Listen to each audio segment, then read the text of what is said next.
বিরাট নাটকীয়তা শেষে জামাত চরমোনাই এনসিপি সফল। দ্যাট মিনস তারা একটা সমঝোতা আসলে আসতে পেরেছে। সর্বশেষ খবর এটাই, ওই যে আগে যেটা বলেছিলাম যে 40 আসনে চরমোনাই ম্যানেজ। বিএনপির সাথে যে রাজনৈতিক দলগুলো একতাবদ্ধ হয়ে জোটবদ্ধ নির্বাচনের জন্য প্রস্তুতি নিচ্ছে বা সামনে অগ্রসর হচ্ছে, এরা চরম বেকায়দায় পড়েছে। এবং এইখানে যারা জোটবদ্ধ হয়েছে, বিএনপি বাদে জোটের অন্য শরিকগুলো একটা আসনও পাবে এরকম সম্ভাবনা উজ্জ্বল ক্ষীণ। ইসলামী আন্দোলন আমার মনে হয় না, যদি আমি ব্যক্তিগত যদি আমি জামাত হতাম, জামাতে আমি যদি আমি হতাম, তাহলে আমি কিন্তু ওনাদেরকে এত গুরুত্ব দিতাম না। আপনার ইসলামী আন্দোলন একটা আসন পাবে না, একটা আসন না পাওয়ার সম্ভাবনাটাই বেশি। এত কেন্দ্রিক যে একটা ছায়া জামাতের উপর ছিল, সেটা অনেকাংশেই দূর হয়ে গেছে। কারণ 2024-এর যে আগস্টের যে বিপ্লব, সেই বিপ্লবে জামাতে ইসলামের একটা বিরাট জামাত ইসলামের লোক, তারা নারী ঘটিত কোনো দুর্ঘটনার সাথে জড়িত নাই, চাঁদাবাজির সাথে জড়িত না, মানুষের সাথে একবারে মানে ভোটারদের দ্বার প্রান্তে গেছে। সমাজে যেমন হচ্ছে ঘুষ, দুর্নীতি, নারী ঘটিত বিষয়, মারামারি করা, এইগুলো ব্যাপারে ও তার এই ধরনের ভোটারের কোনো অভিযোগ কারোর বিরুদ্ধে নাই। দুটি দল বলতে আমি কোন দুটি দল? বিএনপি ও জামাত। আমরা তো ইসলামী এখান থেকে এসে বড় দুটি দল বলতে বোঝানো হচ্ছে যে আওয়ামী লীগ যেটা হয়ে গেছে, নিষিদ্ধ হয়েছে। सिपाहियों, ले आओ उस गद्दार को जिसने इस मुल्क से गद्दारी किया। झुकेंगा नहीं साला। না, আমার কাছে ভাব চলে আসছে, ওয়ারে ডিসিশন ভাবা যায়। রাষ্ট্রের সাহসটা আপনি চিন্তা করছেন? যখন পরিস্থিতি আস্তে আস্তে কন্ট্রোলে চলে আসছে, ভিন্ন রকম এক নজিরবিহীন সাহসী সিদ্ধান্ত। এইবার ভোটে যদি বিএনপি জিতে, তাহলে আওয়ামী লীগ লিগে রাখতে পারে। এটা তো আমার কথা না, আপনারা তো বিএনপির লোকদের মুখে শুনলেন, তাই না? আপনি আসলে ধানের শেষে ভোট দিতেছেন না, আপনি ভোট দিতেছেন নৌকায়, আপনি ভোট দিতেছেন হাসিনারে, আপনি ভোট দিতেছেন ফ্যাসিস্টে, আপনি ভোট দিতেছেন ভারপ্রাপ্ত আওয়ামী লীগরে, বিএনপিরে না। যারা আওয়ামী লীগকে ফিরে আনতে চান, তারা ধানের শীষে ভোট দিতে পারে। আমরা বলবো নৌকার ধানের শীষ দুই সাপেরই একই বিষ। দর্শক, জামাত ইসলাম বলেছে তারা নির্বাচন ফেব্রুয়ারিতে আদায় করে নেবে এবং গণভোটও আদায় করে নেবে। পাশাপাশি আওয়ামী লীগ প্রশ্নে জামাত কি বললো সেটাও জানবো। তবে বিএনপির দুর্বলতা খুঁজছে এবার জামাত। বহু জায়গায় বিএনপির হেভি প্রার্থীদের জামাত হারাতে পারে, কোন সমীকরণে হারাবে? আগামী সংসদ নির্বাচনটাতে বিএনপির এমন একটা পরাজয় হতে পারে, যে পরাজয়ের জন্য সাধারণ মানুষ ভাবতেও পারবে না যে এমন একটা পরাজয় হয়ে যাচ্ছে। আমরা যেদিকে তাকাচ্ছি সেদিকেই দেখতে পাচ্ছি শুধু দাড়িপাল্লা আর দাড়িপাল্লা। হিন্দু ধর্মের মহিলারা দাড়িপাল্লার জন্য তারা এক পায়ে দাঁড়িয়ে আছে, টেকনাফ থেকে তেতুলিয়া, রূপসা থেকে পাথুরিয়া, আপনি কোথাও না, শহর গ্রাম বন্দর সব জায়গায়। এখন আবার তার সাথে যুক্ত হয়েছে এনসিপি। এনসিপি কে পেয়েও মানুষ মনে করতেছে এটাই দাড়িপাল্লা। এনসিপি মানে শাপলা কলি, তার মানে দাড়িপাল্লারই একটা প্রতীক। নির্বাচনের আগেও পরে বিএনপির জন্য কঠিন পরিস্থিতি আসছে। তারেক রহমান লন্ডনে ফিরে যেতে বাধ্য হতে পারে। দর্শক, বিএনপি কিছুটা জানে এবং টের পেয়েছে। বিএনপির একজন চরম বিতর্কিত নেতা, পিওর ভারতের দালাল, ইন্ডিয়ান মাল, বরকতুল্লাহ বলু বলেছেন সামনে কঠিন লড়াই অপেক্ষা করছে। এই কঠিন লড়াইতে কি, কেন কঠিন লড়াইয়ের কথা বলছেন? হ্যাঁ, জাতীয় সংসদ নির্বাচন আমার মনে হয় হবে না ভাই বাংলাদেশে। কারণ নির্বাচনের হলে যে একটা আনন্দ উল্লাস থাকে, কোনো উল্লাস নাই। একটা দল আছে চলে বলে কৌশলে যেভাবে হোক তাদের ক্ষমতায় আসতে হবে। এবারে যদি ক্ষমতা না আসতে পারি, কিয়ামতের আগ পর্যন্ত ক্ষমতা আসা যাবে না। যে কারণে প্রতিটি ভোটের মাধ্যমে জান্নাতে টিকিট দেওয়া হচ্ছে, নজরুল্লাহ। আবার চন্দ্র সূর্যকে তারা দাঁড় করানোর ক্ষমতা রাখে। তাহলে বুঝতেই পারতেছেন নির্বাচন দাঁড় করানোর বা বন্ধ রাখার ক্ষমতা কিন্তু তাদের আছে। কারণ বাংলাদেশে নির্বাচনের পরিবেশ নাই। যারা বলতেছে নির্বাচন কমিশনার, নির্বাচন প্রধান কমিশনার নিরপেক্ষ না, একতরফা নির্বাচন হতে পারে, মানে অনেক ধরনের কথাবার্তা এখনই বলতেছে, মাত্র কয়েকদিন, এক মাস হলে নির্বাচন, এই ধরনের কথাবার্তা। আচ্ছা, একটা মজার ব্যাপার, এই নয়ন কিন্তু অনেক পরিশ্রম করছে, অনেক দৌড়াদৌড়ি করছে, গাড়ির আগে আগে দৌড়াইতো, আর মিছিলের মধ্যে তো ভাই খালি কি জানি করতো। যাই হোক, এই লোকটারে কেন দিল না? কোথা থেকে জানি দাঁড়াইছিল, জিনাই দানা কোথায়, না জিনাই দানা, যে ভুলে গেছি। এরা কিন্তু নমিনেশন দেয় নাই। ছাত্র শিবির আসার পর যায় দেখেন তো, একটাও পাইবেন নাকি কোনো নিশাখোর, কোন অপকর্ম? একটা কেস দেখান যে ছাত্র শিবির আসার পর একটা অপকর্ম হয়েছে। একেবারে ভাই শুদ্ধি অভিযান চালায় সব পরিষ্কার করে ফেলাইছে। এই পাঁচটা। তাহলে যারা বিএনপির সাথে জোট করলো, তারা কি ঠকে গেল, নাকি তাদেরকে ইচ্ছাকৃত ঠকানো হলো, নাকি তাদের খুব সূক্ষ্মভাবে পূর্ব পরিকল্পনা অনুযায়ী তাদেরকে ঠকানো হলো? কোনটা? এখানে সবগুলোই প্রযোজ্য হতে পারে। কারণ বিএনপির জোটের যে অন্যান্য প্রার্থীরা রয়েছে, সম্ভবত 16টা আসন বিএনপি জোটকে ছেড়ে দিয়েছে। এই 16টা আসনের ভিতরে একটি বা দুটি আসন হয়তো তার শরিক দল পেতে পারে, বাকি সবগুলোতেই কিন্তু গোহারা হারবে। কেন গোহারা হারবে এর একটা ঐতিহাসিক কারণ আছে। চলেন আমরা সেই কারণটার দিকে যাই। তারপরে একটি ভিডিও আমি আপনাদের দেখাবো যে জোটের শরিকদের ভিতরে অন্যতম সবচেয়ে বড় বলা চলে নুরুল হক নূর, তার একটা ভিডিও দেখাবো। আর জামাত ইসলাম তাদের জোট প্রার্থীদের জন্য কি করছে এর একটা ভিডিও একেবারে তারা নিজে মুখে স্বীকার করেছে, সেটি দেখাবো। তাহলে আমরা চলুন আলোচনা করি যে কেন এই জোটগুলো হারার সম্ভাবনা এরকম উজ্জ্বল ক্ষীণ। আপনারা ইতিমধ্যেই অবগত হয়েছেন, এই যে বিএনপি তার শরিকদের 16টা আসন দিয়েছে, এই 16টা আসনের 16টাতেই বিএনপির খুব শক্তিশালী বিদ্রোহী প্রার্থী রয়ে গেছে। এখানে আরেকটা বিষয় তথ্য আপনাদেরকে দেই, নির্বাচনী যে আসনগুলো, এই আসনগুলো কিন্তু অধিকাংশই 2টি উপজেলা নিয়ে, 2টি থানা নিয়ে একটি আসন গঠিত অধিকাংশ জায়গায়। আর বিদ্রোহী প্রার্থীদের এখানে যে বিষয়টা হয়েছে, এক উপজেলায় একজন প্রার্থী আর এক উপজেলায় আরেকজন প্রার্থী, দুইজনই নমিনেশন পাওয়ার জন্য প্রতিযোগিতা করছে। এখন যখন দল একজনকে দিচ্ছে, এক উপজেলা থেকে একজনকে দিচ্ছে, তাহলে আরেক উপজেলার লোক সে বিক্ষুব্ধ হয়ে উঠছে, তখন সে স্বতন্ত্রভাবে দাঁড়িয়ে গেছে। তো এরকম অবস্থা বিএনপির 119টা আসনে। চিন্তা করবেন কিন্তু, এরকম অবস্থা বিএনপির মোট 300 আসনের ভিতরে 119টা। তাহলে এই যে অবস্থা দাঁড়ালো, এই অবস্থায় কি হয় সাধারণত, দুইজনের একজনও জয়লাভ করে না। কারণ আমি উদাহরণস্বরূপ মনে করেন কুষ্টিয়া 4 আসনকে দিয়ে উদাহরণ দেই। কুষ্টিয়া 4 আসন হচ্ছে খোকসা এবং কুমারখালী, এই 2 উপজেলা নিয়ে গঠিত। এখন এই 2 উপজেলায় মনে করেন ফর এক্সাম্পল মেহেদী আহমেদ রুমি এবং আনসার পরামানিক, আমি নাম কিন্তু অন্যজনের নাম বলছি। মেহেদী আহমেদ রুমি এবং আনসার পরামানিক দুইজনই নমিনেশন প্রার্থী। মেহেদী আহমেদ রুমির বাড়ি খোকসা, আনসার পরামানিকের বাড়ি কুমারখালী। মেহেদী আহমেদ রুমি ইতিপূর্বে কয়েকবার এমপি হয়েছেন। কুমারখালীর লোকজন খুব বিলা যে প্রতিবারই খোকসা থেকে নমিনেশন দেওয়া হয়, কুমারখালী থেকে দেওয়া হয় না, এবার আমাদের কুমারখালী থেকে দিতে হবে, না দিলে পরে আমরা খোকসার লোককে আর ভোট দিব না। এখন কেন্দ্রের কাছে খুব তোড়জোড় করে বললো, কেন্দ্র কুমারখালী থেকে ওনাকে নমিনেশন দিয়ে দিল, খোকসার লোকজন বিলাপ হয়ে গেল। তাহলে আমরা এতদিন এমপি ছিলাম, আমাদের জনপ্রিয়তা বেশি, আমাদের ভোট বেশি, আমাদের বাদ দিয়ে ওনাদের দিয়ে দেওয়া হলো, লেগে গেল কিন্তু কাজ্জা। তাহলে পরে কুমারখালীর লোক শুধু কুমারখালীওয়ালাকে ভোট দেবে, খোকসাওয়ালাকে দেবে না, আর খোকসার লোক শুধু খোকসাওয়ালাকে দেবে, কুমারখালীওয়ালাকে দেবে না। তাহলে একটা আসনের ভোট কিন্তু সমান 2 ভাগে ভাগ হয়ে গেল। যখন একটা দলের ভোট 2 ভাগে ভাগ হয়ে যাচ্ছে, অপরদিকে মনে করেন জামাতের থেকে দাঁড়িয়েছে আফজাল হোসেন। কারণ আফজাল হোসেনের ভোট তো খোকসা এবং কুমারখালী কোনো ভাগ হচ্ছে না, 2 জায়গা থেকে কিন্তু আফজাল হোসেনের ভোট এক বাক্সে ঢুকছে। তাহলে এখানে জয়লাভ কে করবে? আফজাল হোসেন করবে। এরকম 119টা আসনে বিএনপির বিদ্রোহী প্রার্থী দাঁড়িয়ে গেছে, ওই এ থানা আর ও থানা। এরা কিন্তু কেউ এখনো পর্যন্ত নমিনেশন উইথড্র করে নাই। অবশ্য 20 তারিখ পর্যন্ত সময় আছে, দলও খুব কঠোর সিদ্ধান্ত নিচ্ছে। তো যত সিদ্ধান্তই নিক, রাজনৈতিক বিশ্লেষকরা বলছে যে এখানে কোনো কাজ হবে না, এই বিদ্রোহী প্রার্থীরা তারা তাদের নমিনেশন পেপার উইথড্র করবে না। তাহলে ভোট যখন ভাগ হয়ে যাবে, এই 119টা আসনে কিন্তু জামাতের প্রার্থী জয়লাভ করার সম্ভাবনা 95% সমূহ সম্ভাবনা, যদি মানে ব্যতিক্রম কোনো কিছু না ঘটে। তাহলে 119টা আসন কিন্তু বিএনপির ইতিমধ্যেই হাতছাড়া হয়ে গেছে। এই 119টার ভিতরে আবার 16টা হচ্ছে ওই যে জোটের প্রার্থী। এখানে এই 16টা আসনে যখন বিএনপির এই শক্ত বিদ্রোহী প্রার্থী থাকবে, তখন কি আর ওই শরিক দলের অন্যরা ভোট পাবে? পাবার কোনো সুযোগ নাই। সুতরাং তাদের কপাল তো পূর্বে। আর এর ভিতরে সবচেয়ে বেশি যে লোকটা ক্ষতিগ্রস্ত হবে সেটি হচ্ছে আমাদের নুরুল হক নূর।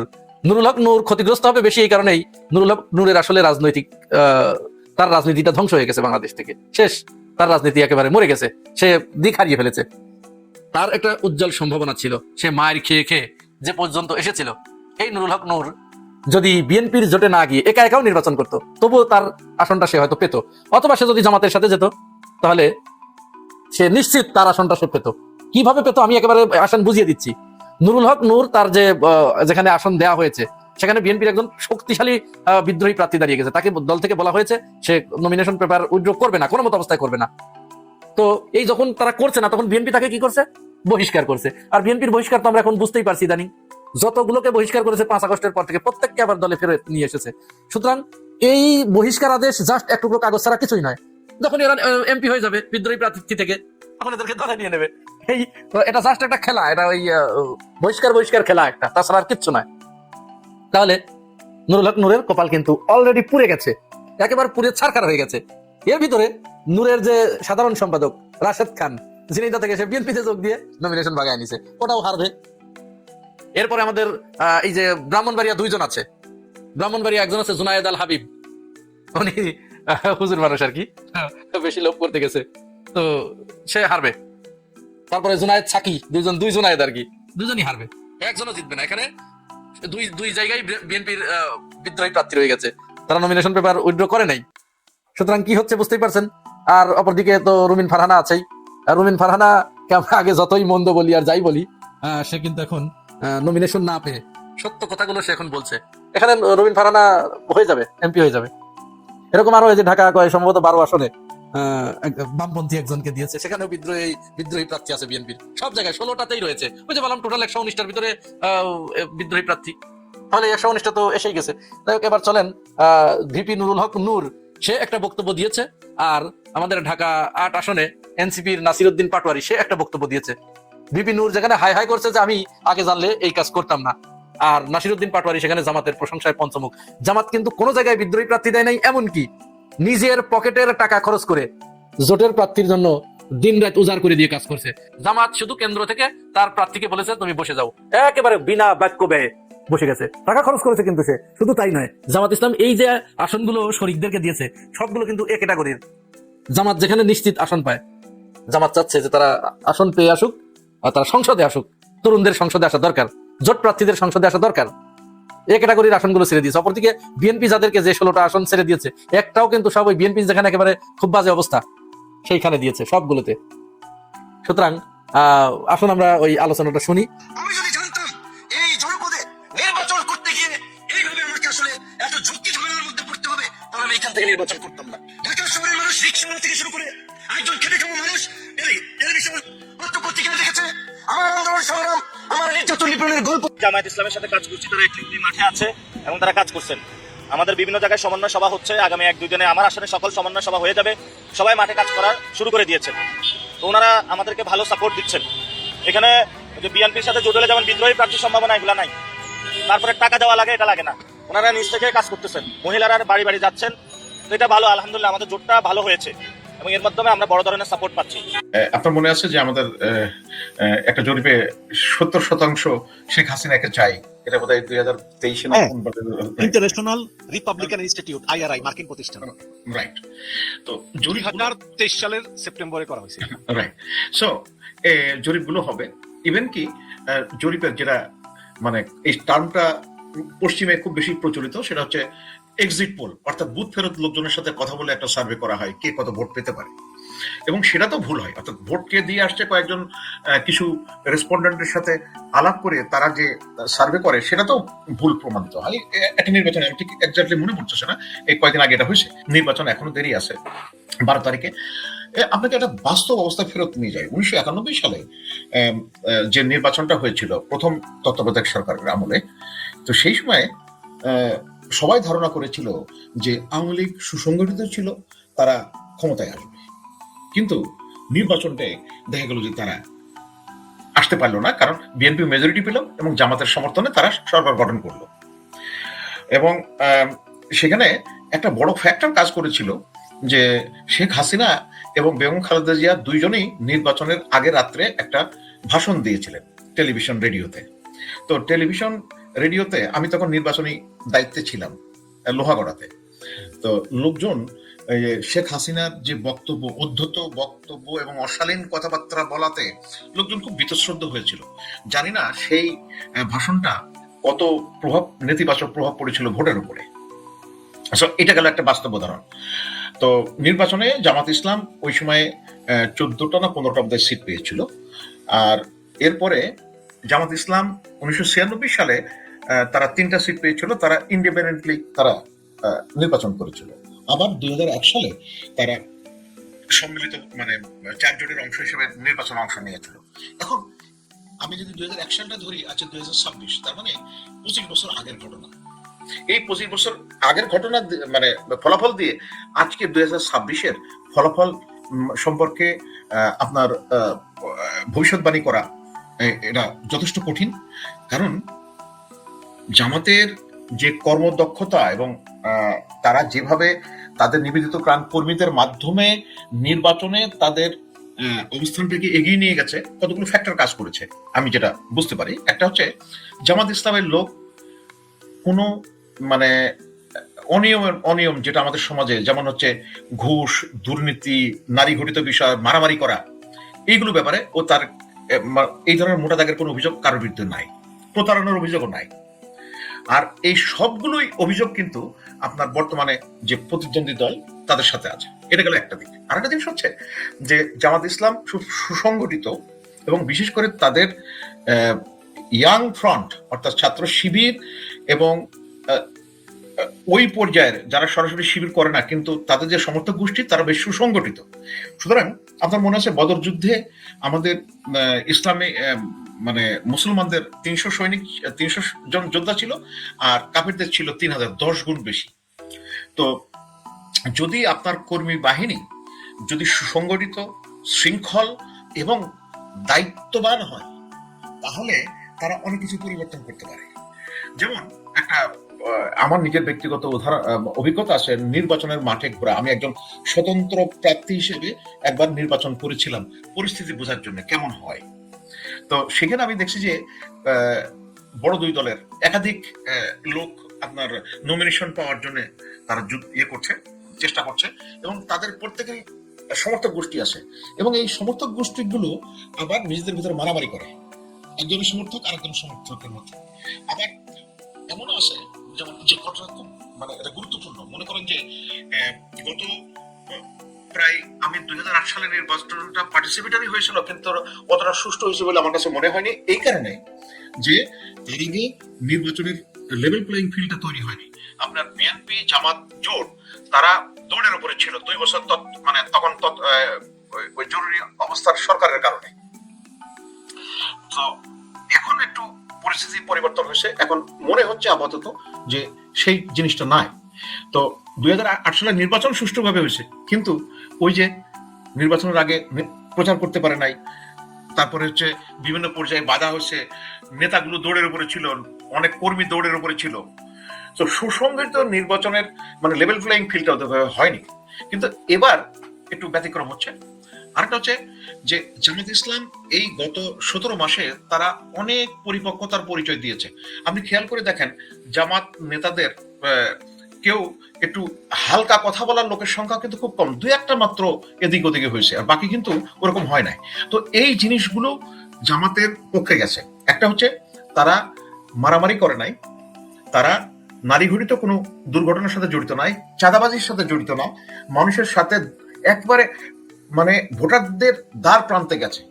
আর অন্য দলের যেটা হচ্ছে নেতা ভিত্তিক, নেতা আছে, নেতার কর্মীরা কাজ করছে, কর্মীরা টাকা নিচ্ছে, নেতা টাকা দিচ্ছে, কিন্তু ওই টাকাটা যে কর্মীরা টাকা নিচ্ছে সে কতটুকু আসলেই নির্বাচনের কাজে ব্যয় করছে আর কতটুকু নিজের পকেটে পড়ছে সেটা কিন্তু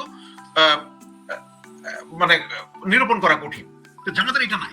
আরেকটা হচ্ছে 71 কেন্দ্রিক যে একটা ছায়া জামাতের উপরে ছিল সেটা অনেকাংশেই দূর হয়ে গেছে, কারণ 2024-এর যে আগস্টের যে বিপ্লব, সেই বিপ্লবে জামাতে ইসলামের একটা বিরাট সক্রিয় ভূমিকা ছিল। তাদের বিশেষ করে তাদের ছাত্র শাখা, তারা নামে আসে নাই কিন্তু নামে বেনামে তারা অনেক করেছে, অনেক গুরুত্বপূর্ণ ভূমিকা পালন করেছে।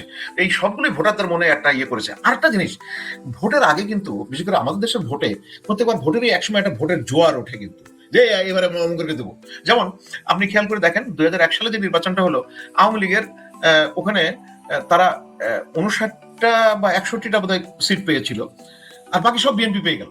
62টা পেয়েছে মনে হয়, 62 এটা তো একেবারে বিএনপি আর তার অ্যালায়েন্স ব্রুট মেজরিটি পেয়ে গেল। কিন্তু ভোটের আগে একটা জোয়ার ওঠে। এখন একটা আওয়াজ উঠছে, একটা হচ্ছে জামাত কর্মীদের সম্পর্কে একটা স্বচ্ছ ধারণা হয়েছে জামাত সম্পর্কে, এবং মানে কিছুটা মানে অনেক পরিশীলিত তাদের কথাবার্তা। তো সেখানে তার তুলনায় বিপরীতদের চিত্রের ভিন্ন, আর অন্তর্দলীয় কলহ তো রয়ে গেছে, এটাও তাদের একটা নেগেটিভ পয়েন্ট হয়ে গেছে। তো লোকজন বলছে কি, আমরা আওয়ামী লীগ দেখেছি, বিএনপি দেখেছি, জাতীয় পার্টি দেখি, এবার দেখি জামাতকে ভোট দিয়ে কিছু হয় কিনা। এবং এই আওয়াজটা কিন্তু বেশ শক্তভাবে বিভিন্ন জায়গায় উচ্চারিত হচ্ছে। আর মানে সুসংগঠিত দলীয় ব্যবস্থার কারণে জামাত আপনার অনেক এগিয়ে গেছে। আরেকটা জিনিস খেয়াল করে দেখবেন, আপনি জামাতের যে ক্যান্ডিডেট লিস্ট তাতে আপনি শিক্ষিত লোকের সংখ্যা কত দেখেন তো। আপনি আমাদের সমাজে যে প্রফেশনগুলো খুব মানুষের কাছাকাছি যায়, ডাক্তারি প্রফেশনে কতজন ডাক্তার তাদের করেছে দেখেন, মানে তাদের ক্যান্ডিডেট। তারপরে প্রকৌশলী, ব্যাংকার, সো বিভিন্ন পর্যায়ের তারা ওই যে জামাত ইসলাম মানে ইসলাম মানে ওই যে মানে দাড়ি টুপি থাকা মানেই ওই যে মাদ্রাসার লোক সেরকম না। তারা পাবলিক ইউনিভার্সিটি থেকে পাশ করেছে, পাবলিক সেক্টরে কাজ করেছে এবং তার সততারও ছাপ রেখেছে। মজার কথা বলি, এই কথাটা মানে কতটুকু যৌক্তিক হবে, লোকজন বলে কি যে বিয়ে দেওয়ার সময় এই সৎ পাত্র খোঁজে এবং কাছে ওই জামাত ইসলাম সাথে যারা রিলেটেড তাদের ছেলেপিলেগুলো দেখেন তারা কত ভালো ভদ্র, তারা কিভাবে প্রতিষ্ঠিত, আর আপনি বিপরীতে অন্য কোনো চিত্র দেখেন। সো এইভাবে জামাত এগিয়ে গেছে। এটা হচ্ছে জনসম্পৃক্ততা, জনসংযোগ এবং মনোযোগ আকর্ষণের সমস্ত কাজগুলো করেছে। কিন্তু বলতেছে যে এনসিপি নাকি জামাতের সঙ্গে মিশে গিয়ে নিজেদের সর্বনাশ করেছে। আমি এটার সাথে দ্বিমত পোষণ করি এই কারণে যে এনসিপি বরং ভালো কাজ করেছে যে তারা একটা প্ল্যাটফর্ম পেয়েছে। জামাত এই করার ফলে যেটা হয়েছে, ওই ছাত্রগুলো আমি ব্যক্তিগতভাবে মনে করি অনেক ভালো কাজ করেছে এবং বিশেষ করে জনমনে একটা ধারণা হয়েছে যে আওয়ামী লীগ যেভাবে ভারতের সাথে সম্পর্ক করে আমাদের স্বকীয়তা বিসর্জন দিয়েছিল, আওয়ামী লীগের বিএনপির ভিতরে অনেকে আবার সেরকম বিএনপির বিষয়ে তার সেরকম একটা আশঙ্কা প্রকাশ করছে। আপনি দেখবেন ভারতীয় বিভিন্ন আনন্দবাজারের পত্রিকার রিপোর্ট যে বিএনপি আসলে তারা সম্পর্ক পুনর্নির্মাণ করতে পারবে বা এই জাতীয় কথা। তো এগুলো কিন্তু বিএনপির পক্ষে যায়নি, এটা ভারত কিন্তু বিএনপির ক্ষতি করেছে। কারণ বর্তমানে বাংলাদেশে একটা প্রচন্ড রকমের ভারতের ব্যাপারে অসহিষ্ণুতা আছে এবং সহিষ্ণু হওয়ার কোনো কারণ নেই। তারা যেভাবে আচরণ করেছে সেই জন্য এটাও বিএনপির এগেনস্টে গেছে। তো সার্বিকভাবে আমার মনে হচ্ছে না এই পাল্লাটা আপনার জামাতের পক্ষে গেছে। আমাদেরকে একটু ফাইনাল এবং মনে করেন 12 তারিখে নির্বাচন, তার আগে বিভিন্ন কি ঘটনা হয়, একটা হালকা কথা অনেক প্রভাব ফেলতে পারে নির্বাচনের উপরে। এবং এই যে আপনি বললেন যে কি হয়, এই জিনিসটা নিয়ে আমি শুরু করতে চাই। যে এখানে একটা খবর, সরি এটা হচ্ছে এই খবরটা যে না খবরটা আসলে আচ্ছা আমি পড়ে শোনাই খবরটা। সেটা হচ্ছে যে জামাতের জোটের সংবাদ সম্মেলনে যাচ্ছে না ইসলামী আন্দোলন।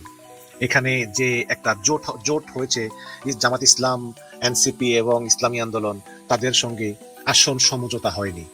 সুতরাং আগামীকাল যে সংবাদ সম্মেলন করবে সেটা জামাত ইসলাম এবং এনসিপি করবে, কিন্তু ইসলামী আন্দোলন যাবে না। ইসলামী আন্দোলন হয়তোবা এককভাবে নির্বাচন করতে পারে।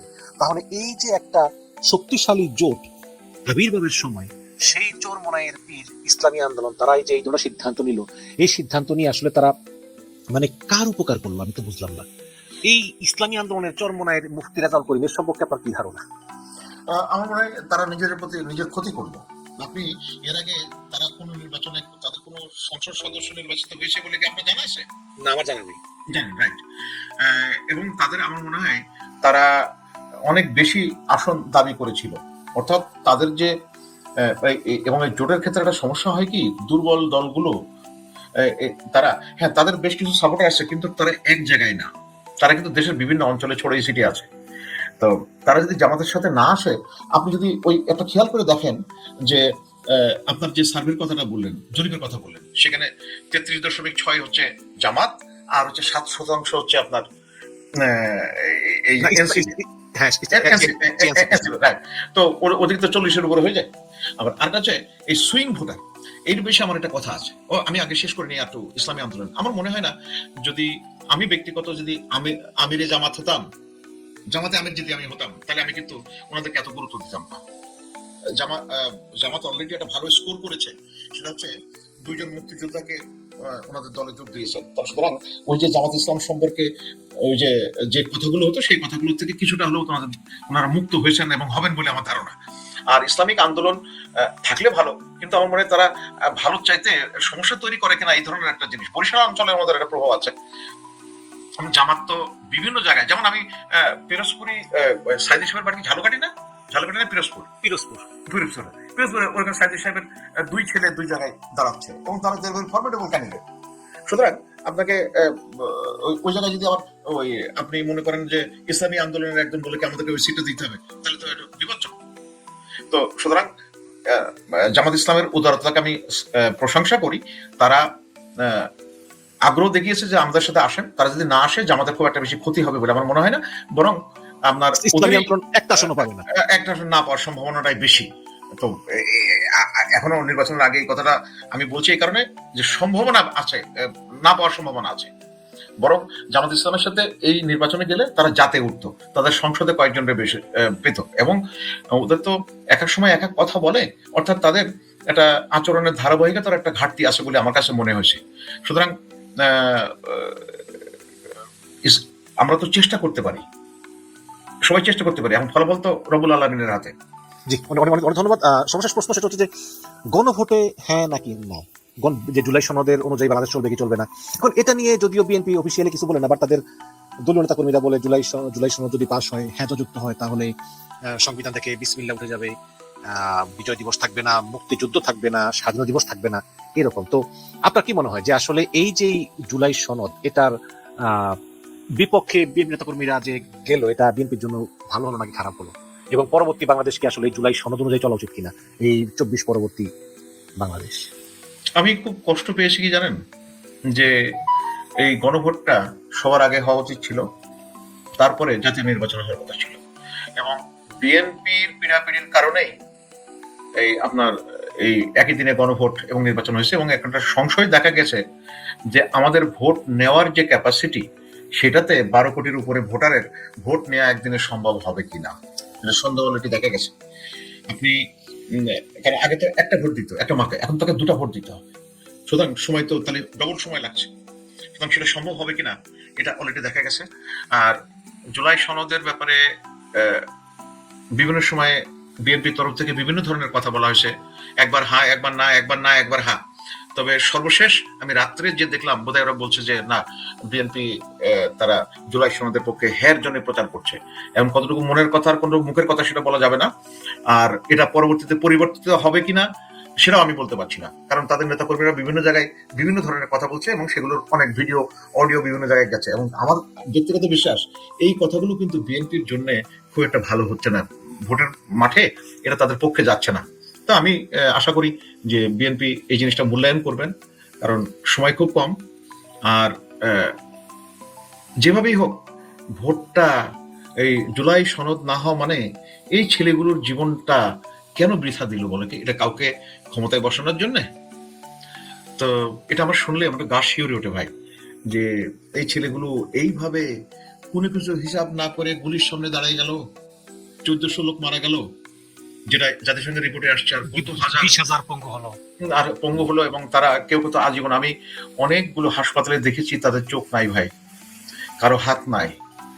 সো এত ত্যাগের বিনিময়ে যদি এটা অর্জন হয়, তো এটা খুব কষ্টের বিষয়। আরেকটা আমার কষ্ট লাগে যে আমাদের বয়োবৃদ্ধ রাজনীতিবিদগণ ওনারা অবসর নিতে জানেন না,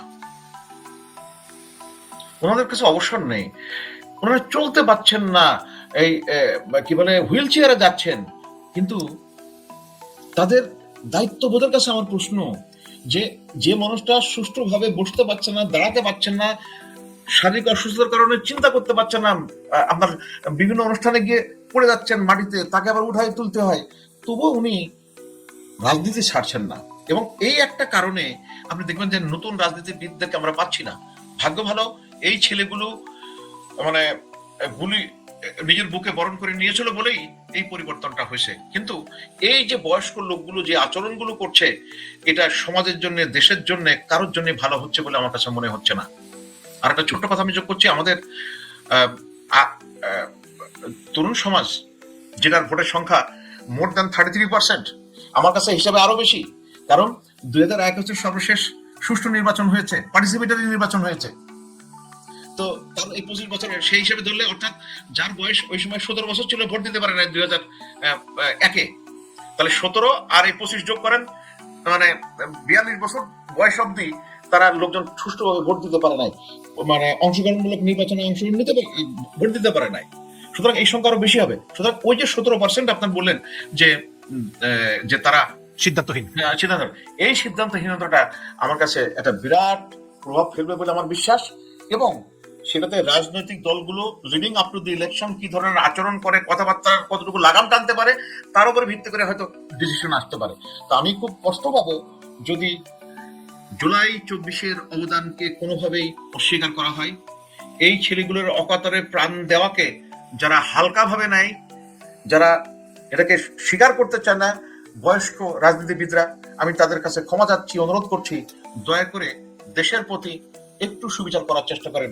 ওই মৃত আত্মাদের শান্তির জন্য আপনাদের আরো বিবেচনা প্রসূত আচরণ এবং কথাবার্তা আমরা কামনা করছি।